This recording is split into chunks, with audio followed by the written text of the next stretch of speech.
am Captain Flint, and I chose a pirate's life. Once again, wealth was crossing my path. A good sacking plan is always the best way to recruit good sea dogs.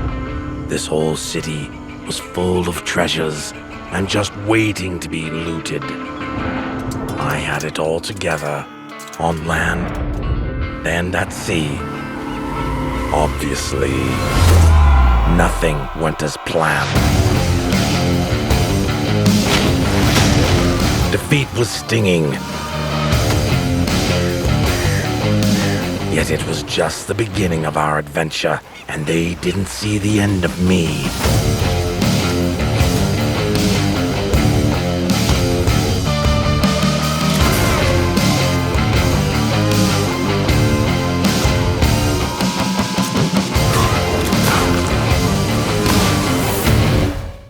Hello and ahoy, sailors! Ahoy, mateys! Welcome to the taverns to villages, the prisons and temples of Saint-Malo, all the way to Central America, following the steps of Captain Flint. In Flint, Treasure of Oblivion, that is brought to you by Microids, who are going to be publishing this game, and Savage Level, who have developed the game. Thank you for being here around the table.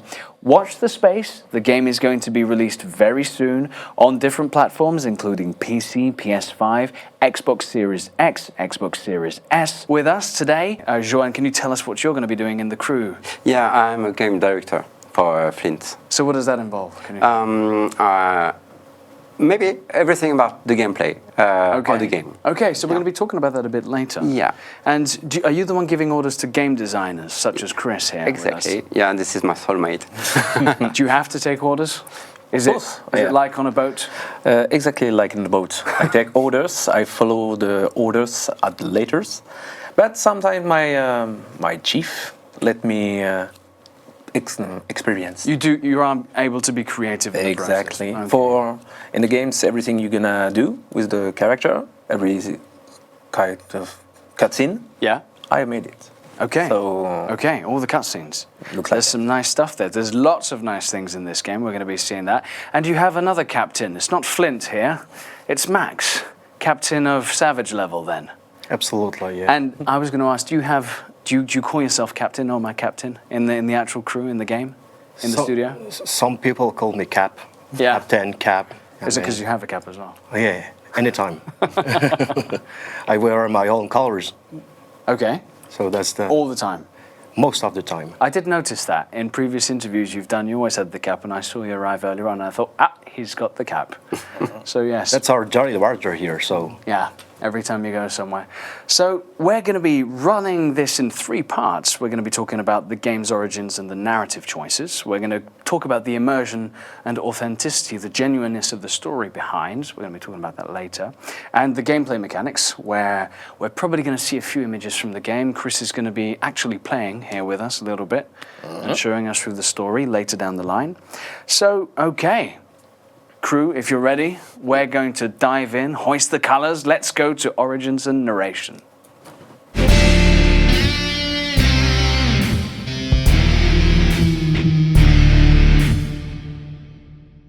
So the origins of the game and the narration, but it all begins with one story, is Savage Level, that was created for this project specifically. you're right. Okay, all right. Can you tell us about how that happened? Why did you begin this? Who came up with the idea? What's the story? The story is a brotherhood story at the beginning. We are 2 co-founders of the studio. My older brother Aurélien, who is creative director, and we've been working for quite some time together in other studios. We've been in the industry for more than a decade, about 2 decades for him, and we were like, okay, how about we take the best practices in the industry and we blend it together into a studio? So it made Savage Level at the end. This is what we wanted to do. Okay, sounds like a good plan to blend in the good stuff.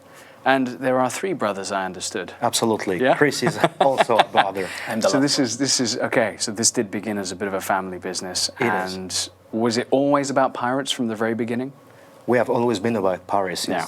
since childhood, actually, reading books, for example, Treasure Island, obviously, but watching movies, getting more and more knowledge along the years, growing up, making some research, and get to a game that is going to be about, real piracy from the golden age, which is the best period of Okay, so piracy. this comes from a long way back. And why Flint specifically? What was the ambition behind Flint itself? I talked about Treasure Island. When it comes to piracy, there is a book that is really the basis of everything. It's a legend when you get to talk about pirates. And we were like, okay, it has been a book that we've been loving for childhood. And we were like, how about taking some of a character, who has a representation for everybody. Most of the people know Captain Flint and Treasure Island. Yeah. And we made the story, we blended it together, and came to a game. And is he the sole inspiration? Because you've spoken a lot about Treasure Island itself. Have you tried to get other elements of the universe, of the folklore, of history, perhaps as well? Is it just Flint, or is there many other aspects There of are piracy? so many references in the game. Okay. This game is a pirate story as it would have been told back in the days. So there are many elements coming from this, but we have been talking to specialists about piracy, some working in some universities, reading more books, making some research, being to many places. We traveled to the Caribbean, for example, to get some references. We made many researches in many ways. That's nice. Yeah, That we sounds nice. went to Saint Malo with all the crew Absolutely. to discover the city and the things Nice. that will be into the game at the end. And we also did. We also went on a boat in Saint Malo, like a replica of the last Surcouf. He was a corsair, but we went on the replica of Surcouf last boat, so we could have the real feeling of what being a pirate or corsair was. Really sell. Did they get you working? Yeah, we got Okay, yeah, working. you did- Well, oh, right. we You really hoisted do. the sails. Okay. Absolutely. Wow, was that a random experience, or did you know people? How'd you get to live those kind of things as a studio? Well, I mean, it came along with the story. It was something we wanted to do, and it was part of the experience, getting to Saint Malo, making some researches. It's all part of a project. Okay. So this project so you have this on the go, it's soon to be released, but before getting into Flint, what did the studio, what's the team experience before all of this? How'd you get there? We have many experienced people. We have many levels of experience at the studio. For example, Johan has been in the industry for 25, 26 years, something. Yeah. Okay. I'm quite old. I hadn't noticed. Okay. We have many experienced people, less experienced people. They are all rock stars to us because they do really a good job. We had 4 people that already had studio in the past. They shipped games, so it's definitely validated. We have long time working in industry people that have been working in bigger studio, like in AAA studios. We also have newcomers to the industry, but they do a very good job. And the model, we like to say that if you're skating with Tony Hawk every day, you're gonna get good very fast. Yes. And with the experience that, I get that you can get people on board very quickly. Absolutely. And up to scratch. It does sound very crew-like. Even there seems to be a theme where you get new people on board. You were telling me right before we began about how the pirates would recruit people by negotiating for them to join the crew rather than, well, there's many stories about that. We'll talk about it after. So there's the backstory of Savage Level, and there's this will to do something that's very original in the narration style. You've been inspired by comic books as well. Johan, would you want to talk about it? Yeah, I can go for it. Well, So why the drawing? Why the comic book? What inspired that? along with piracy, we've always been fan as well by comic books, many types of comic book, and there are many reasons. The fan base one, and the second one will be that it's a good narrative element to use in a video game. You know, it prevents from reading large, text blocks and everything. It immerses the player in his or her own story because there is no voiceover, Yeah. the text bubble, so you yeah. can imagine the Yeah. voice of the character that is speaking. There are production reasons as well, but first and foremost, we wanted to pay tribute to, in this case, the Franco-Belgian comic book style. Yeah. Okay. Maybe I can add that this is the core idea of Aurélien. Aurélien wanted to tell the story in the best and more efficient way to the player. He doesn't want people to have a lot of text to read and to experience and to have a good experience of a pirate story. So the comic book come really quickly in mind to deserve this kind of idea.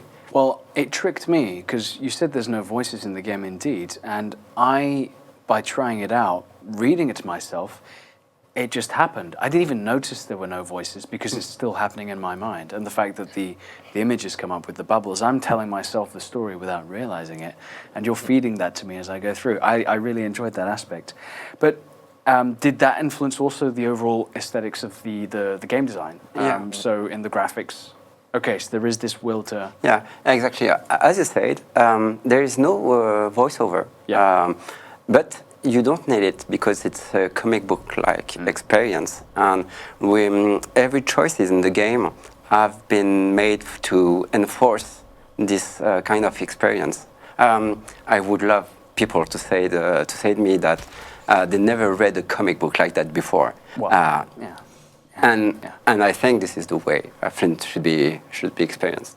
So this was one of the initial ideas, and I mean, you must have known at the time that this was unique. Yeah. When doing this, and how did you know it was going to work? Did it take a while to get it to work for you? We tried hard. We definitely built prototypes, but it came really quick to us, and we have been showing to a lot of people, to get their first impression. And anytime we showed the game to people, they were like, wow, that's crazy good, and I enjoy this. I get that. I had that. I wasn't too sure. Because, I mean, I'd heard of the concept through interviews you'd given, and I was like, okay, we'll see. And when trying it out, it ticks the box very quickly, which I did not expect. It's very good. In fact, it was not that quickly. Yeah? This is our job, so it's not so... I use that first. You pay me for that. Yes, you're trying to...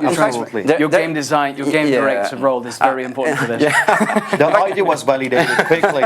You did it in a long time because it took time. But in fact, there's a lot of balance and choices. And saying, do we have to put more gameplay, to put more experience in that way? Do we have to show the experience or to tell the story through the battles, through the comics, through the environment, through the exploration in 3D? Everything is really balanced to enforce the experience of having a good narration through the comic books.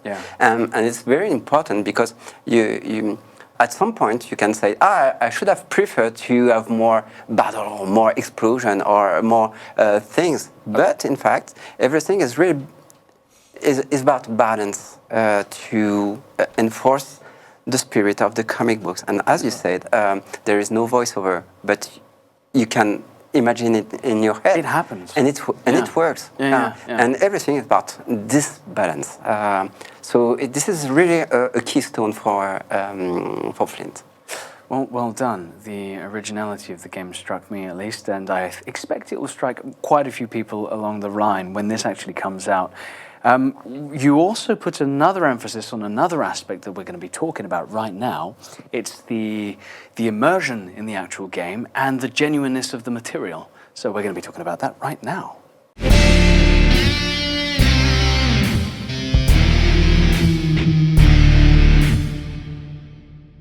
So authenticity and immersion in the game have been one of the key elements that you've been wanting to introduce in the game. It's been a big package, in fact, I understand.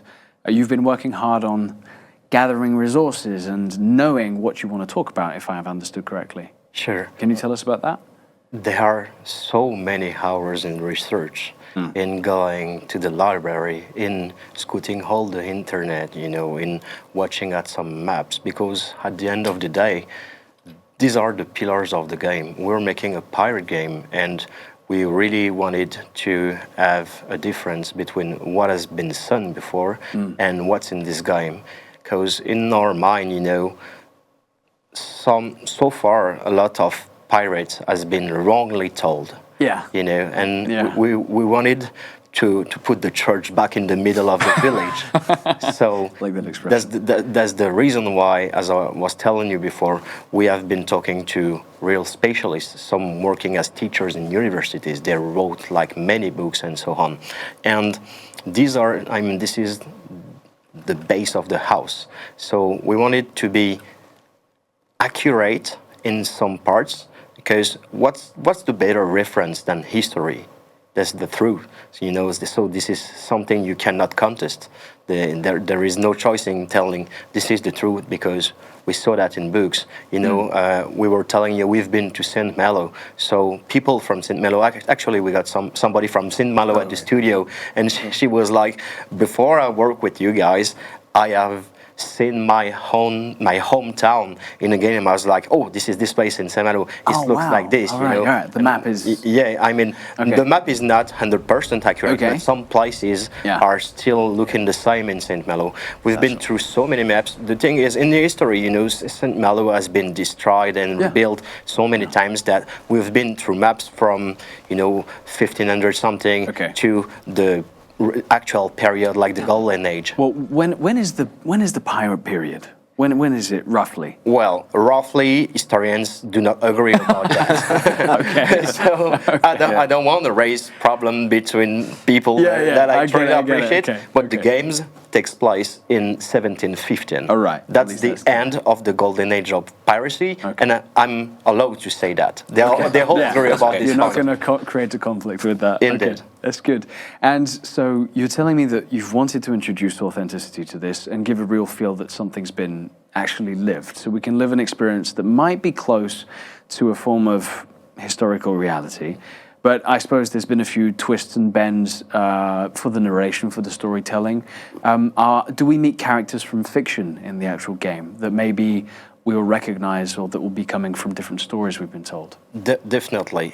There are fictional characters in Flint, Treasure of Oblivion. Like Flint. Yeah, like Flint. Yeah, like Flint. Okay, Definitely. Billy Bones. But you also have real historic pirates. You will have. I will give an example so I don't spoil the whole game. You will have Mary Reed, for example, who was a woman pirate, or Han Bonny. Han Bonny. So we have two pirate women in this game that actually lived. And they're real existing characters. They are here for a reason in this game, and I hope people will get to play the game so they can understand why we put these ladies in the game. But once again, we wanted to convey some truth about what was piracy back in the days. And yes, there were pirate women, definitely, and some really feared pirate women. There's one. You were telling me about some very frightening ones, But for the good of the game, the gameplay and the narration, we wanted the game to be not historically accurate, but believable. Credible. I see. So this is the way we can mix Flint imaginary characters with true characters from the history.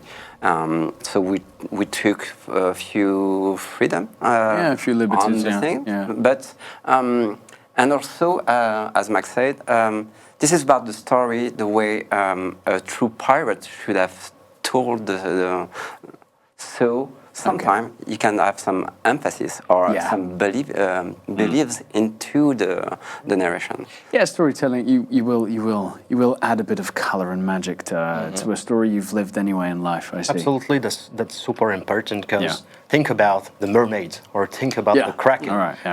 Most of the time, in a pirate story, and the funny fact is that the name of the project before, we reworked it, was Flint, a pirate story, because this is how back in the days a pirate or wholesaler would have told the story. What do you mean there are no mermaids and krakens in the sea? I thought you will see some things. Definitely. I suppose there can be circumstances where when you spend a long time at sea, you probably want to see land. You probably want to see things. So yeah. You want to see krakens? You want to see krakens? Maybe not that one. Maybe not that one. So you've tried to lead this, and there's locations as well. We've spoken a lot about characters, but locations are locations that were really relevant in the time. Saint-Malo having a heavy history, but the game takes us to other locations as well that have a weight in history as well. Yeah, absolutely. Okay. Well, we're going to the Caribbean. Okay, this is official. We can say. Well, there were pirates in most of the world. At this time, there were pirates in Madagascar, but there were a lot of pirates in the Caribbean because the islands are not far from each other, so they didn't have to take a 1 month journey to go from one island to each other. Yeah. And most definitely, it was easier to loot and to go hide someplace, and to go to another one. And at this time, there was a lot of trade within the Caribbean from Europe to, for example, North America, but they had to go through the Caribbean, where it was the best place for a trap. So we definitely had to portray something in the Caribbean at this time. That sounds exciting and exotic as well. It's going to be interesting. And, well, I suppose in terms of authenticity, we've covered quite a lot. Is there anything else any other secrets we're allowed to know about a relevant anecdote or something that the studio has put together, a little surprise? Anything else we could say about the historical figures? Well, a lot, actually.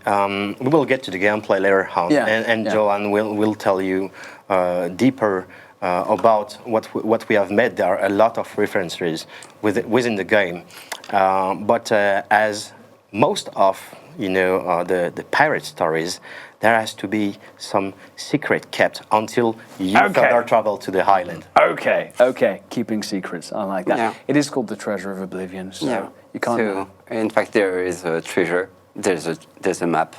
We had to have a map. Yeah. So we're talking about piracy and treasure.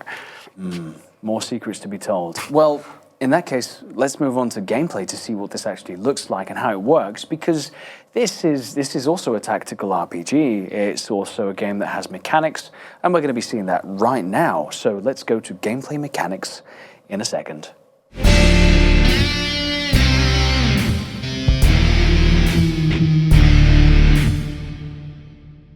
Okay, here we are for Flint Treasure Oblivion's game mechanics.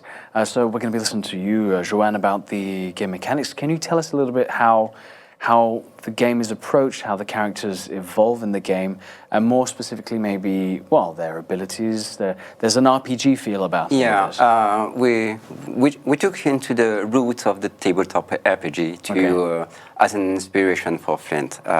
In fact, we deeply go into the root of every kind of tabletop RPG, miniature, or board games to create Flint. But maybe should be interesting to go to the game. That's my point. Yeah, go ahead, Chris. And just have a look about the character sheet to explain how does it work and the inspiration. And maybe we can ask some question if we're talking about Caribbean. Not everything is not. Well, already the visuals. Yeah, so from there you can see our characters, and then we're going to the menu to look at one of the character sheets. So from there you can see Flint. If you go inside, James Flint. Yeah, James Flint. So here you can see the full character sheet of a character of the game. On the left side, go on. You can see this is very, very centric about the statistic. So you get the strength, something we call the finesse. In the central, and the constitutions, so CO. Yeah, very classic RPG characteristics. Very classic. Easy to understand. Yeah. If you play tabletop RPG before. If you don't, in fact, the strength is about damage. How many damages you do in close combat. Yeah, so the stronger you are, the more damage you do. Finesse, which is like your dexterity, in fact, but we call it in French finesse because there's a double meaning. In fact, finesse is your intelligence, but also your dexterity. Yes, it's the phlegm, it's the speed of thought, it's reaction, it's everything. Yeah, so in fact, in Flint, this statistic allows you to calculate the way you touch the other, so the difficulty to touch your enemy. So the more finesse you have, the quicker you'll get your hits. Yeah, the easier it will be to touch your enemy. But it also allows you to move on the grid.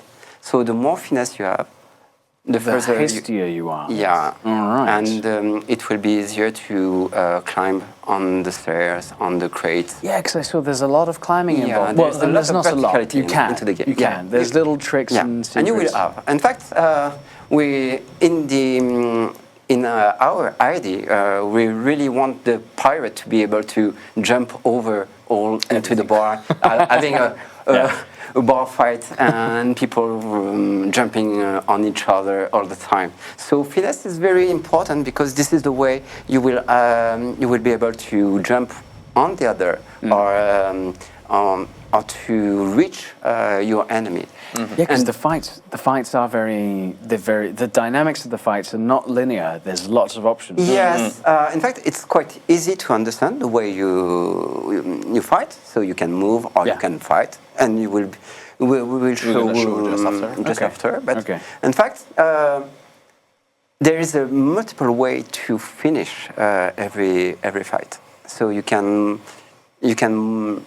treat it like a puzzle, or you can just want to use your luck or chance or fortune to succeed in the fight. Speaking of luck and fortune, how is that handled in the game? How do we handle the random events that occur? There's two way of to answer that question. So as you can see in the character sheet, there is a dice, and it's very centric into the gameplay because everything that is not obvious will be. It's gonna be your luck for all that not on the main path. Okay.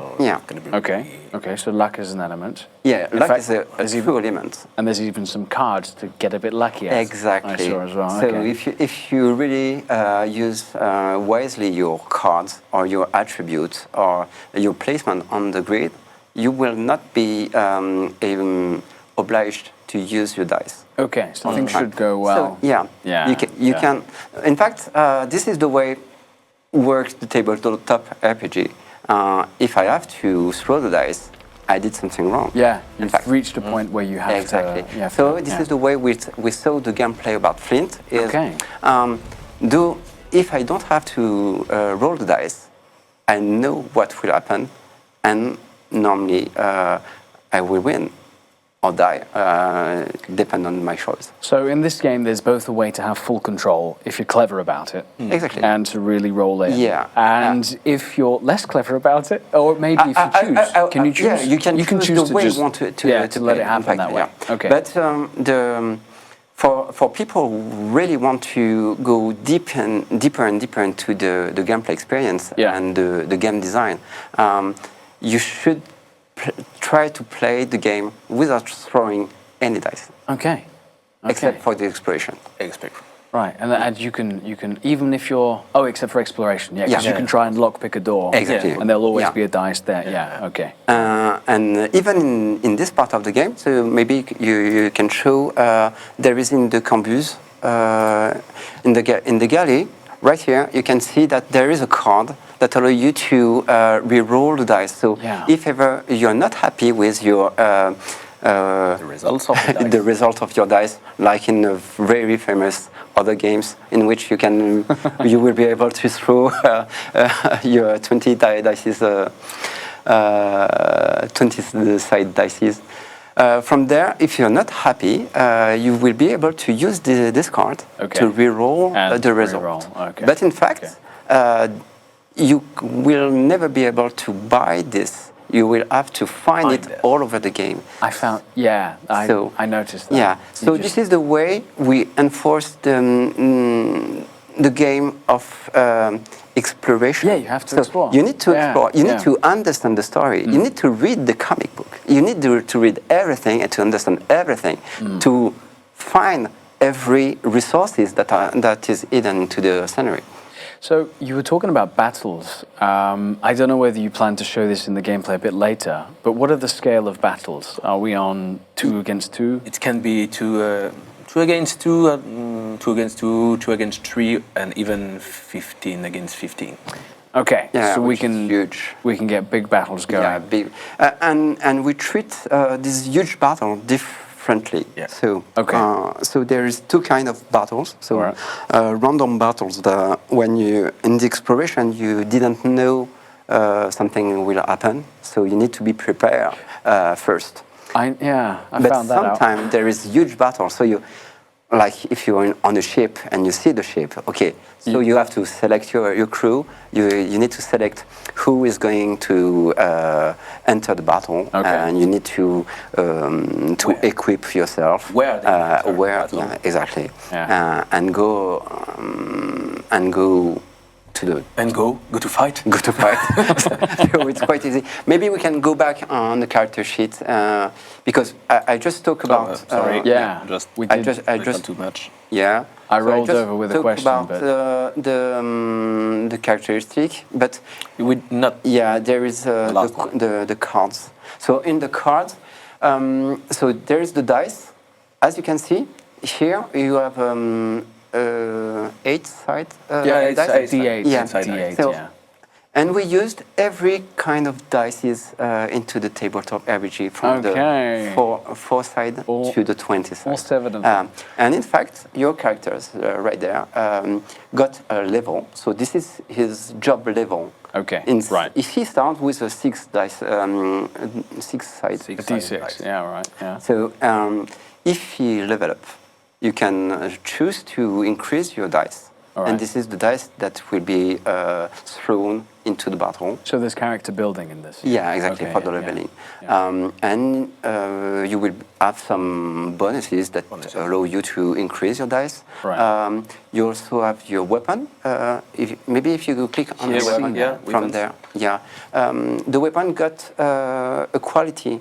The quality of Yeah. of the weapon increase the number of side of your dice. Size of the dice. So if Oh. if I got If it's an inferior one, you have a little light. So inferior Or quality size, swords or a Exactly, high-end yeah. forged by the best Yeah. smith. If you have the Okay. superior one, you have the Okay. one of the better dice. So it's good. Okay. So in the battle, you will be you will throw some dices, one for your job. So everyone got the job dice, Okay. and This one. weapon dices. When you say job, is it like the role in the crew? Exactly. Yeah. Okay. We- Okay. Maybe we will I be can able show. to Yeah. talk it about into The the crew crew. guys. I So see, from there, yeah. you can see every card right there is the people who were needed to set sail a boat in the piracy. So you need a captain, you need Okay. a second, Yeah. and evidently you need Coroner, Cannoneer, artisan, swashbuckler, watchman. the doctor. It's Yeah. really Oh important. yeah, yeah. Doctor, Yeah, medic, please. medic, Yeah. medic. Always, cook. The cook. Oh, guy. probably the most important. The most Probably- important, Yeah. yeah. Did you make him important in the game? true. You did? Yeah. Oh, that's amazing. Okay, that's good. That's good. So, in fact, at the start of the game, when you need to recruit your crew, Okay. we made some characters mandatory, and you can't leave Saint-Malo without the Eat guy. them for the boat. Which makes sense. You wouldn't take the risk of going out to see. Exactly. Yeah. So okay. you need to have those guys, but maybe you will be able to recruit more people, and it's up to you to go on see with or without every characters needed to. And how does that define the level of difficulty of everything after? Exactly. Of course. Oh, wow. This is Okay. the way we enforce the storytelling. Okay. In fact, you can go in a linear way through the game and Yeah. just want to make the battles and enjoy the comic books and so on. But you can explore every piece of the scenery, everything, and you want to encounter every characters and want to recruit every characters into the game. And this is the most important thing because, as you can see, there is a lot of We there took is a lot of gold, a lot of people. There is gold also, and I will Yeah, we'll talk about the gold. Which talk is about the loot. really important into the game. Okay. But pirates like gold pieces and treasure, but the most important things into the game and into the piracy is the crew, is the people. So into the game, you need to find the gold, which is very centric into the gameplay, but you really need to find every characters of the game. You need to recruit every people into the game to really have the best experience and being the more powerful into the game. Are you suggesting if you do that, does it really get easy or? In fact, it's. Should I say it's easier? No, you will have more. Management. Yeah, exactly. Yeah, I see. More, I see. You will be more powerful. For an example, in fact, into the game there is something we call the combo. So the symbiosis between two characters that unleash a new power. So the combo, when two characters are next to each other on the field, you will be able to use their combo once per for the fight. For the fight. If you don't have the right characters, you don't have the combo. You never access it. Okay. So you need to find the right characters. You found a way to push people to explore. This is good. This is good. And also, as you can see into the screen, you have the main characters which are needed to sail and to manage a boat, and you get the sailor. So if at any time someone is dying, like on a true boat, the sailor will take the place of the one to because you need someone to be in charge. To do the job. To do the job. Position, I find so this can be heartbreaking. You can lose crew members. Exactly. You can swap two sailors because you want. If my cannoneer is dying, I want this guy to automatically be. I can see the arrows. So this is the way. This is the way you manage your sailor, because you just want to say, "Oh, I prefer this guy with this characteristic and this attribute to swap that guy if this one is dying." And I can see that you have to decide based on levels as well, because we get level 1s, level 0s. How do I level up my crew? This. You want to talk about? We can easily do about that. As we said previously, the gold is very important for the pirates. So the way, how do you know a pirate is very important? By his fortune. So the number of gold pieces. The money you have. Okay. Right. More money you have, more gold you have. Yeah. Okay. And in the real pirate way, the treasure was for all the crew at any time. If someone just pick one pieces out of the treasure before it has been shared, he's going on the plank and he's going to die. Right. So it's always very evenly distributed. Yeah. So this is the way you will level in Flint. So you will need to share the gold. Okay. With all the crew. And every time, so maybe we can show it. We're going to share a little money. If you share the money, that's a lot of money. Yeah, it's a lot of money. So everyone will have the same amount of money. So the more people you have, the less money you give to. You're sharing out, Yeah, you have to share. And so you need to be clever by leveling up key roles, I suppose. Exactly. Exactly. And you need to manage when you share the treasure, because if you share it when you have a lot of people will level. Not that fast. Slowly. In a slower way. Okay. But this treasure allows you to go into the galley. So this is the same money that allows you to buy the stuff, the medics, the grenade, or your armors. So you need to wisely choose between. Do I want to level up my characters, or do I want to stuff them with more abilities, which is into the accessories, and it's very pirate, because the accessories are for everyone on the crew. So when you use the treasure, you use it for everyone. Yeah. But if you share it, every character will increase into the level by himself. And then you will be able to go into his character sheet and choose if you want to increase a characteristic or increase the job level or want to increase the skills. Okay. Because Attributes. as we talked just previously, every role on the boat have their own skills. And this is the way we manage. And so between the equipment, Yeah. the roles, the leveling, you need to optimize the crew. Concerning the exploration itself, do you explore with just the main characters, or do you have the whole crew with you when you're exploring? So it depends on the time of the narration. So at some point, you will be able to choose which characters you will follow Flint into the adventure. Okay. And it allows you to choose who will fight with you if ever you encounter foes or enemies or danger. And this is the way you manage your crew. So, do I want to explore the universe with a medic, or do I prefer to explore the world with a swashbuckler? So, And here we're exploring, is it Saint-Malo by night? Not we, quite? We just escaped a prison in Saint-Malo, and you got the eyes. So, yeah. And from there, maybe right here, you can see that we have some QT 20 dice, 20-sided dice. Because his lockpicking is easy. Exactly. Okay. So this is the way. Sometime you will be able to try to open the chest. I'm gonna be lucky. Or... Okay, let's have a look. Yeah, just all right. Success. Success. And we have our buddy with us for the moment, but that could be any of the members of crew. Is there a maximum to the number?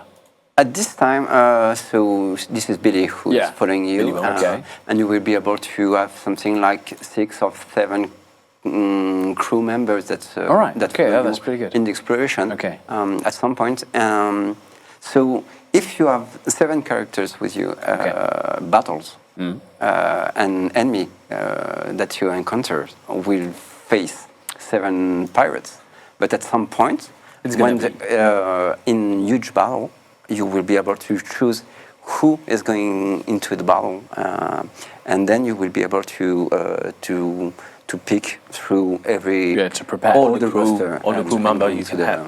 Okay, the number of people I can have on board. And in terms of exploration, I see that there's some leveling in the game. What's the verticality of exploration? So in the exploration, there are parts where you will have to find a way to climb, jump, and to go further into the exploration mode. Okay. But the verticality is more used into the battle. And maybe we're gonna see that now. All right. So, like we say, the comic books. God, I love the comic books. Always, and it's gonna be the fight. So we have those 2 characters for the fight. And actually, this battle, it's all about explaining about moving and also the verticality. Okay. What you can do. So. Try to. So using the elements of decor and the environment to. So from here you can see that you can move on the grid, and you will be able to jump on characters if you are from above and you jump on someone. So if you something like 80 kilos on your head, that hurts. It's gonna hurt. Okay. Yeah. Normally it's not hurt that much. Normally you delicately. I wouldn't want that to happen to me. And in the battle system, if you jump on someone and there is no way to escape, so no place where you can where you can push someone. So there's no there is no escape. You can't fall. He's gonna die. Okay. Instant death. Instantly. 80 kilo on the spine. It's quite heavy. But if you jump on someone and there is a way he can escape, then he will be pushed. I'm gonna try to show that. Yeah, maybe if you go. It makes sense. I like that you put that into the mechanics. And here, for example. So as I said before, if you really take care of the environment and the way you move onto the grid, sometimes you can get away easily, with a few dice rolls. Very Exactly. few. Okay. You can avoid the dice. So this is a good way of using the verticality into the game because it's not just jumping on characters. It's about how you jump on characters, and then you will be able to use barrels to push things on other characters to kill them. To kill. First, knock them out and kill them. And he's knocked out. And now he's dead. All right, now he's dead. Twice. If you push a barrel on someone on the ground, it you wouldn't. kill It him wouldn't. instantly. Yeah, it wouldn't work. Also, Also, when you move but to someone on the ground, you can sometimes, crush him. You can crush him also. Then So it's not just it's not just about basic fights. It's not just weapon against weapon. It's not the standard stuff. It's how to use the environment to harm exactly. the other one But as well. in fact, Okay. this is in the first battle of the game, so it's quite easy. But when you will have something like 15 characters, they will not let you easily come to them and eat you and smash you. So you need to try to find the good way into the chaos of the battle. And use the verticality, use the object. But if you can kill someone in just one jump, you can also die by someone in one jump. So you need to.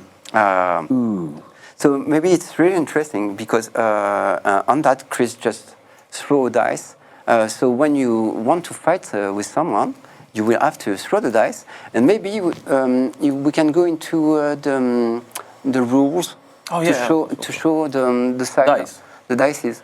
So this is an explanation of how the battles is working. All right, so is it because it's the tutorial, or do you always have access to that? You always have access. Right, and this is also a tribute to the tabletop RPG. Okay, so in any time when you have a question of how does it work and what does my dice is doing, you can go into the rules to look at it, or you can just let the master play for you, explain and just roll the dice, and accept.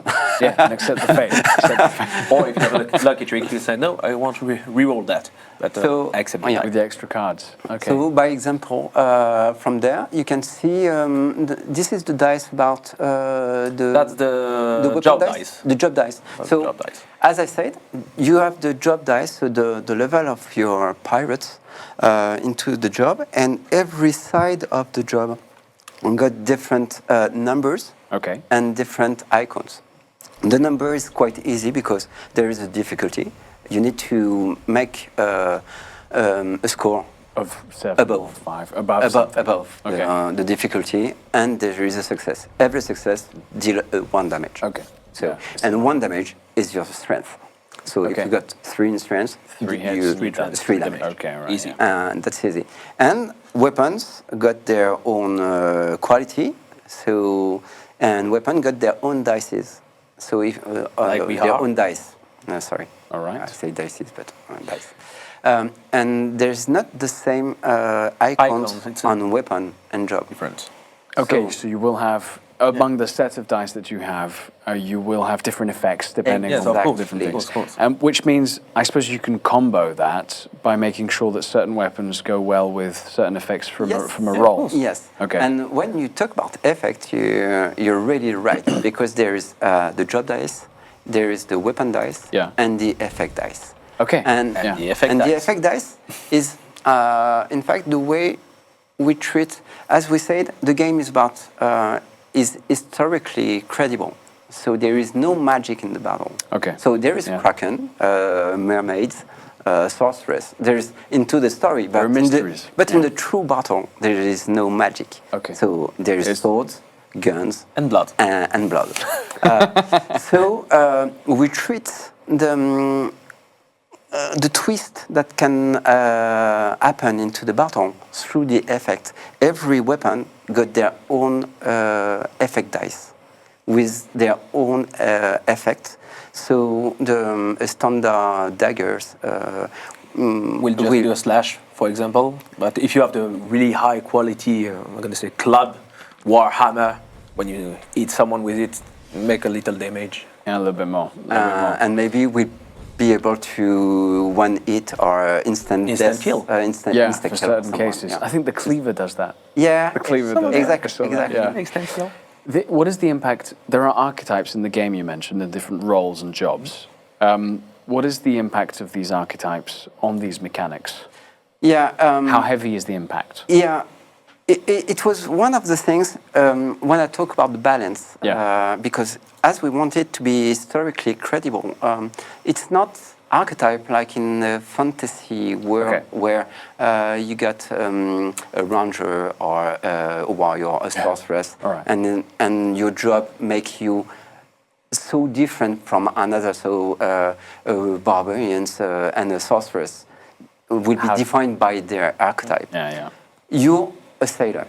In fact, you're a human. If I give you a sword, you're a man with a sword. And the way your difference is you know how to read a map. Okay.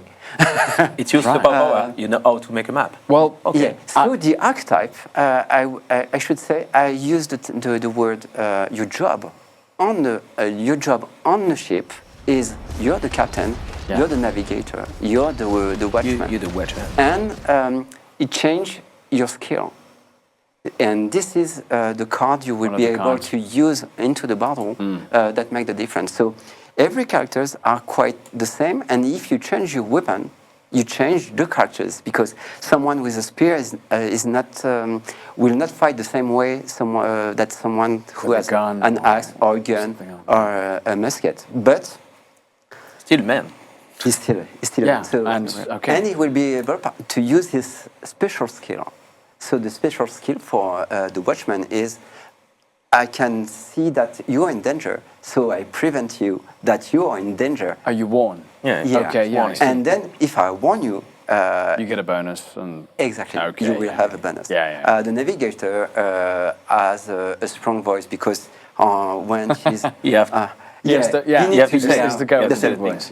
And with his voice, he will be able to make people turn to make people see turn him and face him. Oh wow! Okay, enemies. Or exactly. Okay, You will target someone and yell at someone. So this guy will face you. He can't taunting. Just it's kind of something. And then if you show your back to someone at any time, if you switch make a huge difference in the battle. Yeah, I imagine it would.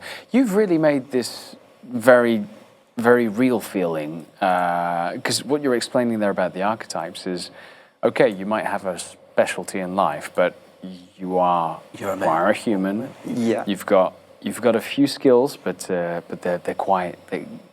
You're not going to be the top of the world in your specific domain. Yes, everyone could pick up a sword, as you said. It will not change everything, but it will combo with the rest of the crew. Yeah. And as I said, the most important things in Flint is the crew, is the people. If you mix the right people at the right moment and the right time, you will not experience the same way to make the battle. Yeah. And in fact, if I go deeper in this way, characters got skills by their job, but every character's got their own attributes. And attributes is not given by your archetype.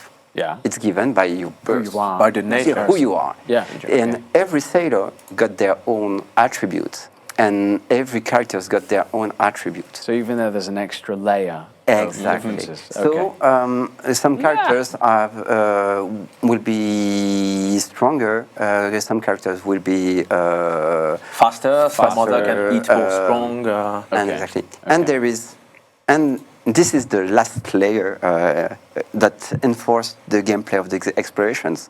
That sailors got common attributes. And every characters into the game, you will be able to recruit, have extraordinary attributes. Okay. Flint got their extraordinary attributes, and people that you will be able to recruit through the game got extraordinary attributes. And if you lose this guy, you lose this attribute, because the sailors it's unique to that person. Yeah, are common. So you have managed to find a way to make some people a bit Yeah. Like heroic. Exactly. I might dare say. And you need to find them in the exploration. Okay, so you have to explore. You have to explore. I like this conclusion. I like this. And it's funny when you were talking about the crew and the way you need to build up a crew to get a boat sailing properly, to be able to go on these adventures. You could have been talking about setting up a game studio such as Savage Level, and setting up a crew must have been quite a feat. But it looks like, well, the game is to be released. You're ready. Do you feel ready about this? We're ready about this. Okay. Well, yeah, thanks to the crew at Savage Level. And everyone's layers and levels. Everybody else did the sales super high, so yeah, I mean, there's been lots of efforts and hard work, but we are complementary. You know, these guys work together, you know, and we're all working together, all departments in a way and different ways, but we're all going to the same spot, you know. We're going to find the treasure on the map, which is the release of this game, and we all had and have still, because it's not released, the same goal. And yeah, we built the crew because we knew what we needed. Just took some time to find the right people, obviously, but at the end of the day, you explored. We explored the whole thing, and we made it. It took us to this. And so I like the fact that you're talking about what really is going to be the treasure for you guys is the release of the game. So you're going to be handing the treasure of Oblivion to the players. And hopefully you will be many to play this game and to discover these treasures. Remember, this is Pirate Universe. It's with original comic inspired. You'll see that the storytelling is related to comic books with bubbles, and you're going to be imagining the voices on this adventure. It also has unique visual identity, tactical turn-based combat, where you can roll dice or not. If you manage to use the environment properly, you'll have unique crew member abilities, many crew. The crew is important both for game developing, but also to play this game, and a card system for the abilities themselves, and explore. Remember, explore across the wide world. There are many places to see, apparently, in Flint, Treasure of Oblivion. And so the game is to be released very soon. Watch this space, watch the release. Actually add Flint to your wish list on the different spaces you need, because it's going to be released on PC, PS5, Xbox Series X, Xbox Series S. And thank you, crew, for being here, and Captain. For your presence around the table. Thanks for having us. Yeah, great time. Thank you very much. Thank you, Microids, and thank you, Savage Level. Bye-bye, everyone. Thank you for watching.